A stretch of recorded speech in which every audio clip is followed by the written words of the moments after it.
Enough fairy tales, myths, and rehashed threats. Let's look at some facts and figures about Israelis' security.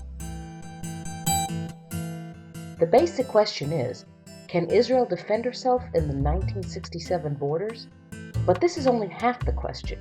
We also need to ask, defend herself against what, and in what strategic scenario? A protracted conflict or a permanent peace agreement?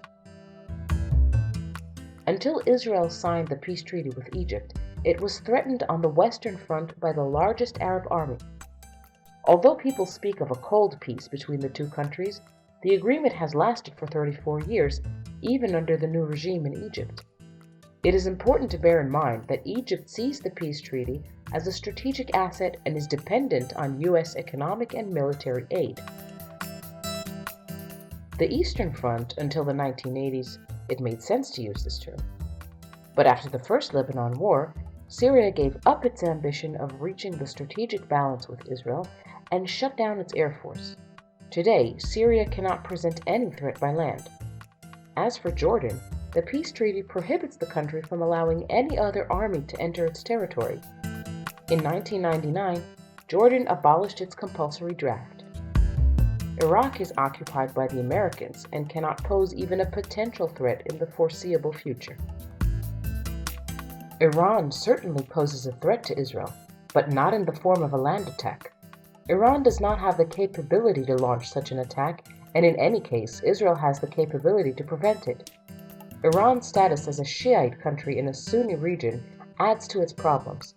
Iran can threaten Israel by missiles, but the West Bank does not offer any protection against this threat.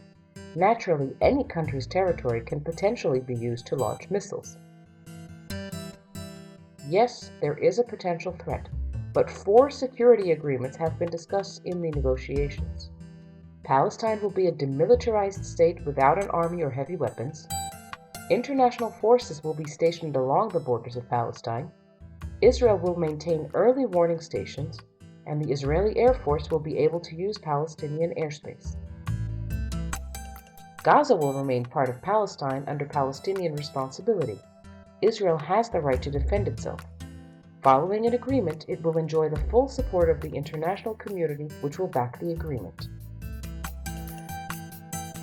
There is no comparison between Israel's security while it holds the West Bank and besieges the Gaza Strip and Israel's security after signing a peace agreement with strict security provision.